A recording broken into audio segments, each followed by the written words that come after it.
Bonjour et bienvenue sur ma chaîne de Bien dans son couple. Alors ça y est, vous avez pris votre décision, vous le quittez. Parce que vous avez abandonné l'espoir qu'un jour il puisse être libre. Vous ne supportez plus de l'attendre. Vous ne supportez plus cette souffrance, cette frustration. Vous vous sentez terriblement épuisé, déprimé. Et pourtant, malgré votre décision, vous n'arrivez pas à partir. Vous n'arrivez pas à lui dire il y a quelque chose qui résiste à l'intérieur de vous, qui vous empêche d'avancer. Peut-être même que vous avez déjà essayé de le quitter.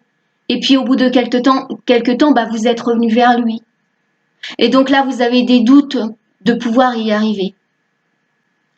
Dans cette vidéo, on va aller regarder ce qui fait obstacle, ce qui vous retient de partir et quelles sont les solutions pour dépasser ces blocages.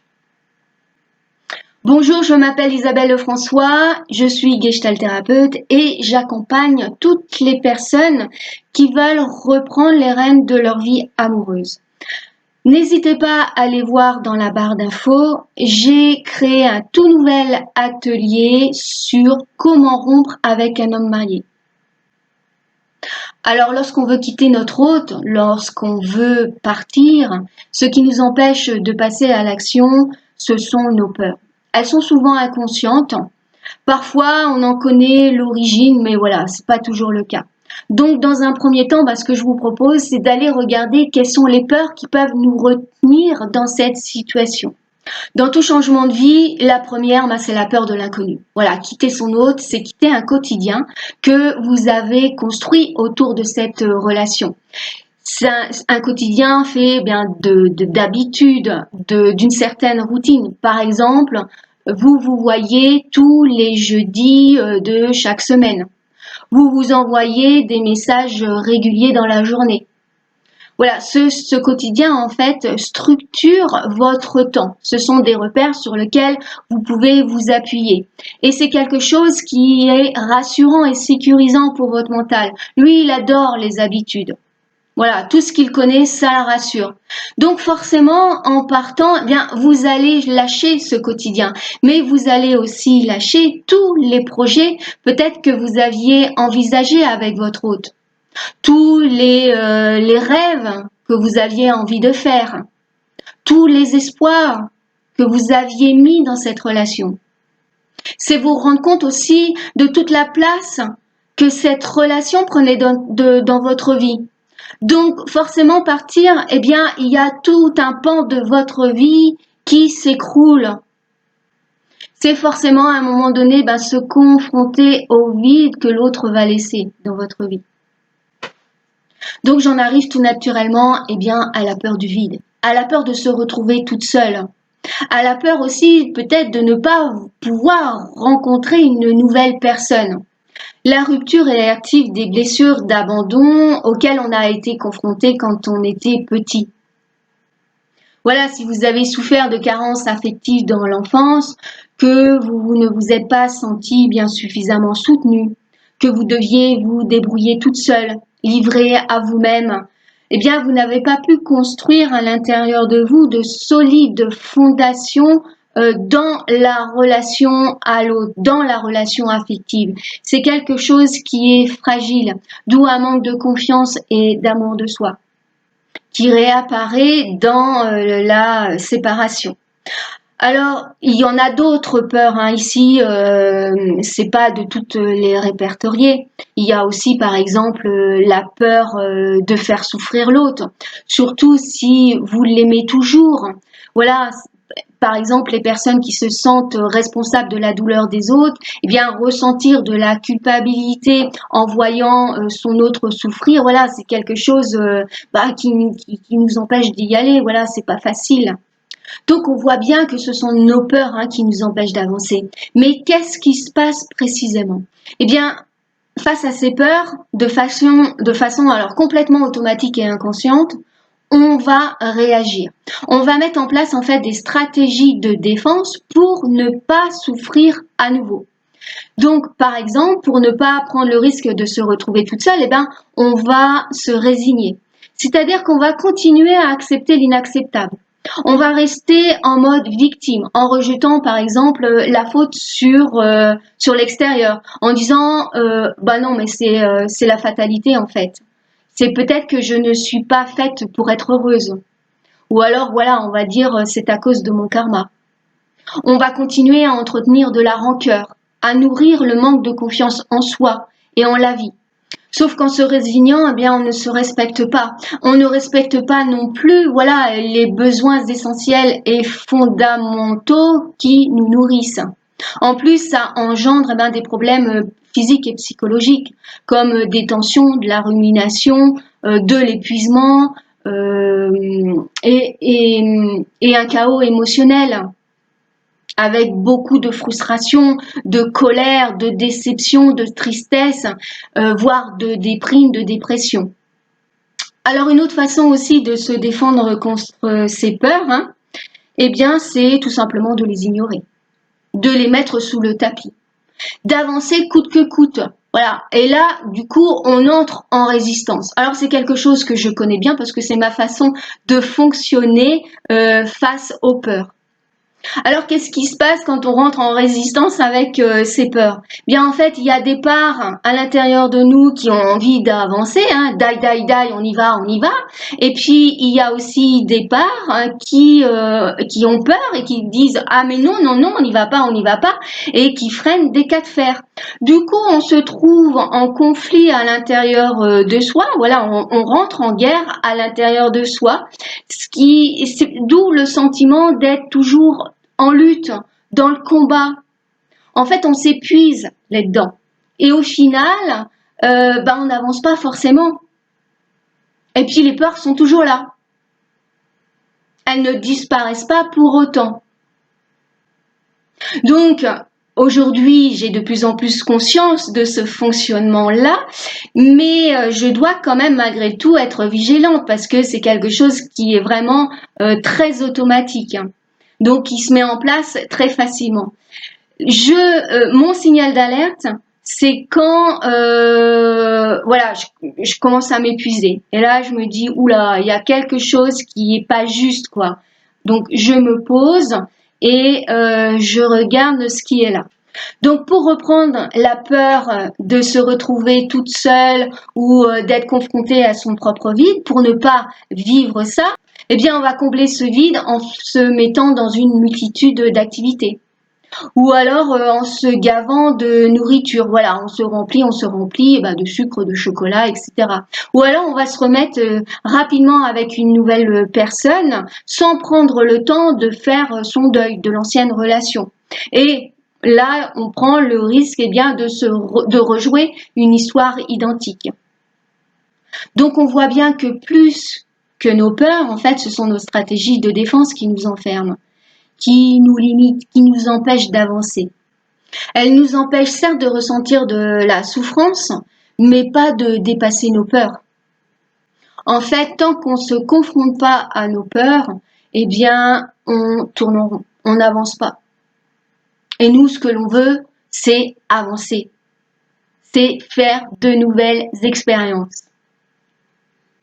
Du coup, la solution, c'est quoi? C'est d'accueillir. Vraiment d'aller écouter nos peurs. Qu'est-ce qu'elles ont à nous dire? Alors comment on va s'y prendre pour les accueillir? Eh bien, une façon toute simple de faire, c'est de leur parler directement et de leur demander de quoi elles nous protègent. Parce que le rôle de la peur, c'est bien de nous protéger.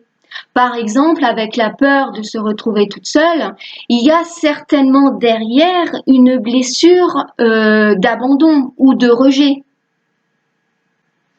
Et à chaque fois que cette peur apparaît, eh bien en fait c'est comme si cette blessure revenait taper à notre porte pour dire eh oh je suis là, c'est quand que tu m'écoutes.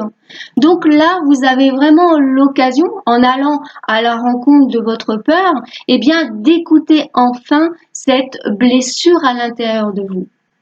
Donc l'idée c'est vraiment de vous donner ce temps-là, d'aller écouter ce qu'elles viennent vous dire.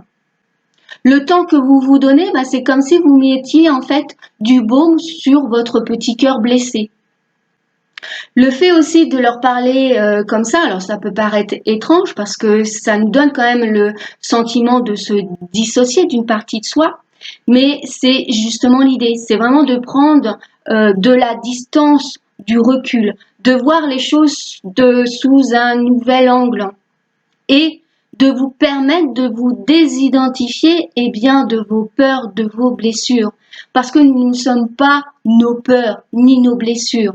Nous sommes le capitaine de notre navire. C'est nous qui prenons les décisions. Ce sont ni nos peurs ni nos blessures. C'est nous qui menons la danse. Donc ça redistribue les responsabilités à chacun.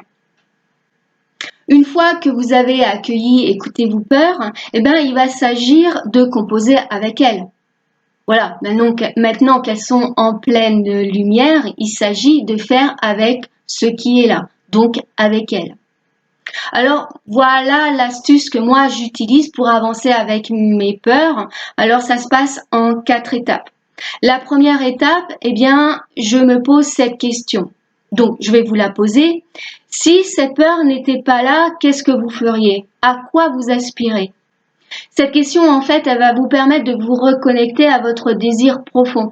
Par exemple, là, c'est quitter cette relation qui vous fait tant souffrir.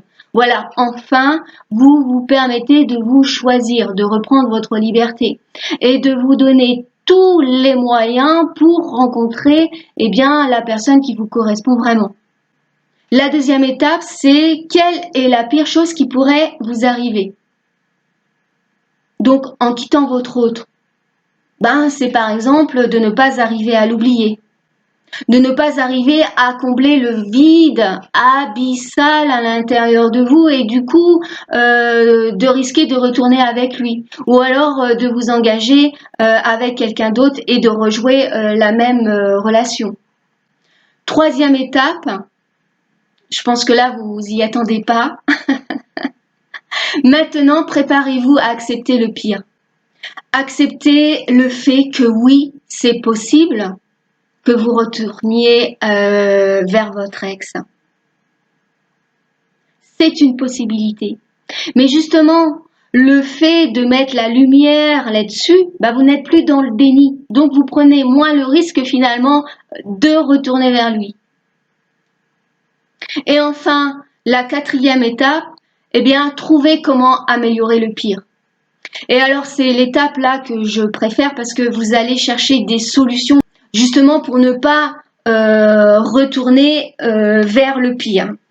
Et ces solutions-là, vous allez les proposer comme si vous le disiez à une amie. En fait, le fait de le dire comme ça va vous permettre d'être détaché beaucoup plus émotionnellement, d'être beaucoup plus objective et impartiale et du coup d'empêcher votre mental d'objecter en disant ah oui mais non, voilà ce que tu me proposes, non ça va pas fonctionner, etc.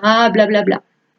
Donc par exemple, pour ne pas vivre la douleur de l'absence de votre hôte les jours où vous devez vous voir, vous allez par exemple organiser des dîners avec vos amis.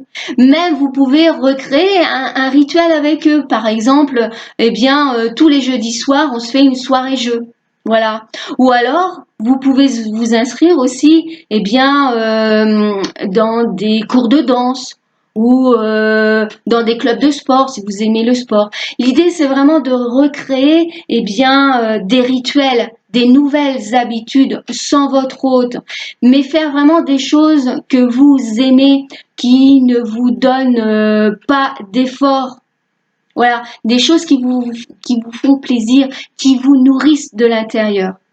Et en même temps, vous êtes en train de recréer un nouveau réseau social. En cherchant des solutions de manière impartiale et objective, vous allez vous rendre compte que petit à petit, vos inquiétudes et vos peurs diminuent. Tout d'un coup, en fait, il y a un monde de possibilités qui s'ouvre à vous auquel vous n'aviez peut-être même pas pensé. Le vide que votre autre a laissé, c'est pas un vide de rien. En fait, c'est un vide fertile où se trouve tout plein de possibilités. Et à ce moment-là, il y a un basculement intérieur qui se fait entre la balance des peurs et des besoins. C'est-à-dire qu'avant, les peurs étaient beaucoup plus lourdes que les besoins. Et là, vos besoins, eh bien, vont être beaucoup plus lourds que vos peurs. Et là, vous êtes prête à avancer vers ce que vous voulez. Donc voilà tout ce que je voulais vous partager à travers cette vidéo. Alors j'espère que cela va vous aider bien à vous donner l'élan nécessaire justement pour enclencher ne serait-ce que la plus petite action, mais l'action juste qui vous fait avancer vers ce que vous voulez. Donc si vous avez aimé cette vidéo, eh bien n'hésitez pas à la liker, à la partager, à vous abonner. Ça m'encourage énormément à continuer. Merci à vous, à bientôt.